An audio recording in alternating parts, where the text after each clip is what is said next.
Hello दोस्तों, नमो नारायण सभी को। आज मैं समुद्र मंथन के बारे में वीडियो बना रही हूँ। यह वह समय था जब देवता लोग धरती पर रहते थे। धरती पर हिमालय के उत्तर में रहते थे और दैत्य भी रहते थे। दुर्वासा ऋषि ने भगवान इंद्र को माँ दुर्गा की पूजनीय दिव्य माला दी थी।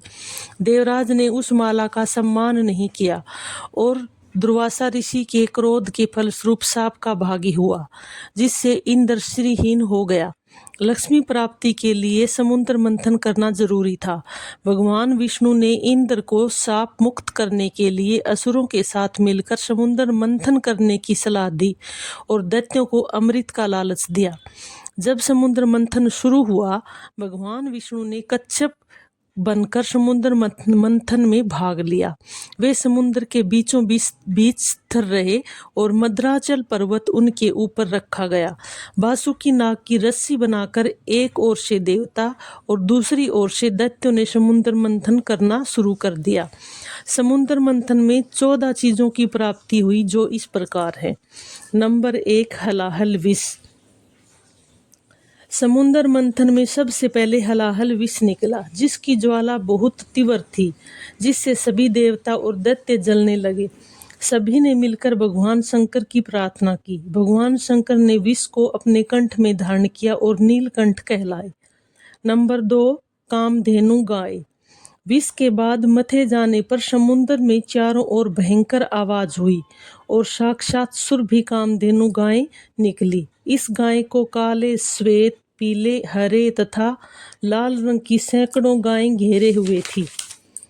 नंबर 3, उच्च श्रेवा घोड़ा। यह सफेद रंग का उच्च श्रेवा घोड़ा निकला। यह देवताओं के राजा इंद्र को सौंपा गया। नंबर 4, ऐरावत हाथी। यह 4 दांतों वाला सफेद रंग का हाथी था, जो सभी हाथियों का राजा माना जाता है। यह हाथी इंद्र को दिया गया था। नंबर 5, कौस्तुभ मणि। कौस्तुभ मणि को भगवान विष्णु धारण करते हैं। महाभारत में उल्लेख है कि कालिया नाग को श्री कृष्ण ने गरुड़ के त्रास से मुक्त किया था। उस समय कालिया नाग ने यह मणि भगवान श्री कृष्ण को दी थी। कल्पद्रुम। यह दुनिया का पहला धर्म ग्रंथ माना जा सकता है, जो मंथन के दौरान प्रकट हुआ था। नंबर 7, रंभा गाय। रंभा समुद्र मंथन के दौरान एक सुंदर अप्सरा प्रकट हुई, जिसे रंभा कहा गया। रंभा को इंद्र ने अपनी राजसभा के लिए प्राप्त किया था। इस अप्सरा को गंधर्व लोक का वासी माना जाता है। नंबर 8, लक्ष्मी। समुद्र मंथन के दौरान लक्ष्मी जी की उत्पत्ति भी हुई, अर्थात श्री और समृद्धि की उत्पत्ति हुई। माना जाता है कि सोने की उत्पत्ति हुई।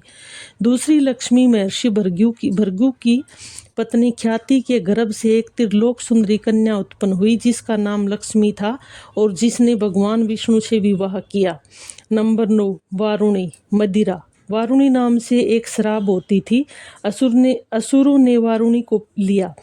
कदम्ब के फलों से बनाई जाने वाली मदिरा को भी वारुणी कहते हैं। नंबर 10, चंद्रमा। चंद्रमा को तपस्वी अत्रि और मां अनुसुईया की संतान बताया गया है, जिसका नाम सोम है। दक्ष प्रजापति की 27 पुत्रियां थी, जिनके नाम पर नक्षत्रों के नाम पड़े हैं। ये सब चंद्रमा को ब्याई गई। आज आसमान में जो चंद्रमा देखते हैं, वह समुद्र मंथन के दौरान उत्पन्न हुआ था। नंबर 11, पारिजात वृक्ष। समुद्र मंथन के दौरान पारिजात वृक्ष की उत्पत्ति हुई। पारिजात या हर श्रृंगार के पुष्प लक्ष्मी जी को अति प्रिय हैं। माना जाता है इस फूल को छूने मात्र से थकान मिट जाती है। इसमें कई औषधीय गुण होते हैं। हिंदू धर्म में कल्प वृक्ष के बाद पारिजात को महत्व दिया गया है। इसके बाद बरगद, पीपल और नीम का महत्व है। नंबर 12, शंख। समुद्र मंथन के दौरान 5 जन्य शंख की उत्पत्ति हुई थी। शंख को विजय, समृद्धि, सुख, शांति, यश, कीर्ति और लक्ष्मी का प्रतीक माना गया है। शंख ध्वनि शुभ मानी गई है।